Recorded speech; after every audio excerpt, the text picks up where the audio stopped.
friends, I hope you guys all fine. Friends, first of all, I'm sorry that I couldn't upload the dictations from past few weeks just because of some health reasons. I hope you guys understand. But now I am recovering gradually and well enough to upload the dictations, and hopefully from now I will provide you the dictations regularly or probably alternatively. And I hope your preparations are going good for the skill test. That's it guys, just keep your practice on. Thank you so much, and let's start the dictation. Get ready guys, 10 seconds to go. 5, 4,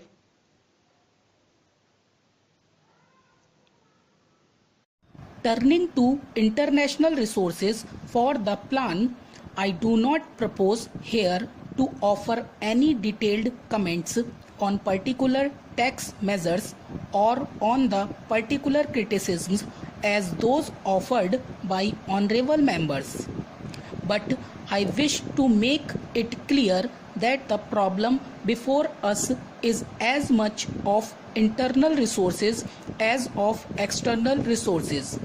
The only difference between the two is in terms of the degree of freedom of action that we ourselves enjoy in regard to them, because it is possible for us to raise internal resources provided a large measure of public support is coming behind this. It would not be possible even so to raise external resources, and that is the basic distinction between the two types of resources that we need.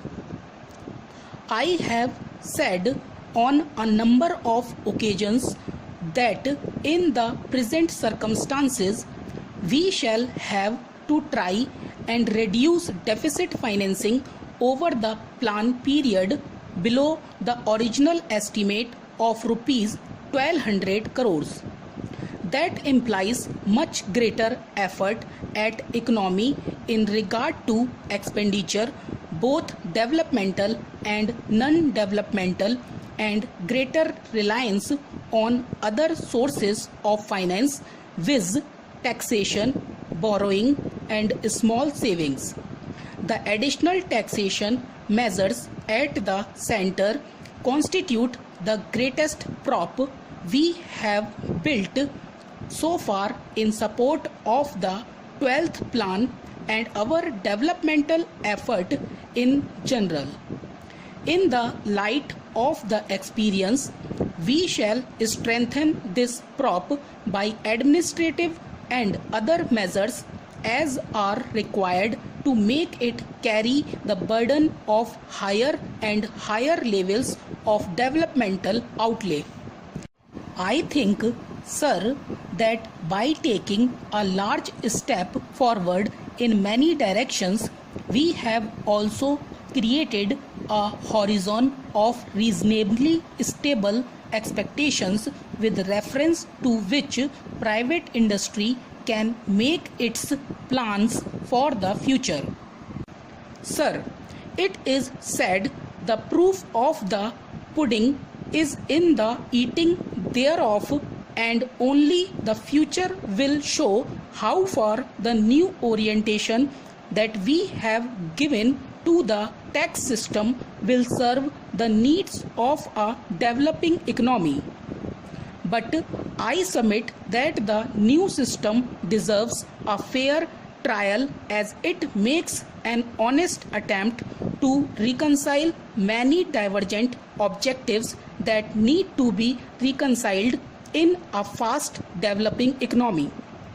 I cannot, of course, lay claim to having satisfied all tastes. My friends of the opposition parties, for example, feel so strongly about one point that they had to make their views felt in the other house by a division. While much has been done in the sphere of central taxation, a great deal more needs to be done in regard to mobilizing the savings of the people, small and large, whether for the public sector or the private sector. Honorable members will appreciate that the large increase in borrowing from the banks by private business indicates that the problem of finding non-inflationary finance for development is not peculiar to the public sector alone. It is often said by critics of the public sector that the public sector is able to fight what might be called great inflationary threat to finance or the money that is created. But today the position is that much of the improvement that has taken place in the private sector and that is taking place today is dependent on bank credit or credit from financial institutions. Therefore, the cry that government are the major contributories in regard to inflation by spending in the public sector would not be correct. But I do not say that in itself is wrong because it means some development.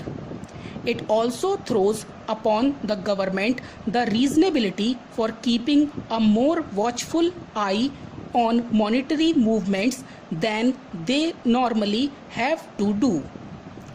Therefore, it makes it all the more necessary for us to mobilize the savings of the people, and the problem of internal resources for the plan rests on that at the present juncture.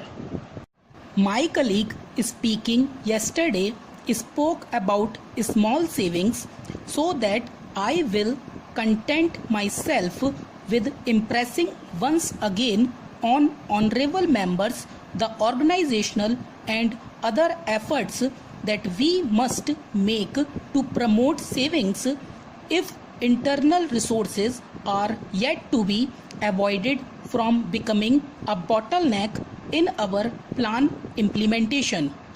While I am still on the subject of internal resources, I would like to refer to one point made by our House's financial expert. He complained about the lack of uniformity in the rate of sales tax in different states and suggested the introduction of a comprehensive bill in Parliament to bring about uniformity. The first point to remember in this context is that taxation of sales or purchases inside a state is a state subject, while that on sales or purchases in the course of interstate trade is a union subject. As regards the state sales tax, after the coming into force of the Central Sales Tax Act of 2006, certain goods have been declared to be of special importance in interstate trade or commerce, that is cotton, cotton yarn, coal, etc. On these commodities, restrictions have been imposed on the powers of states to levy tax.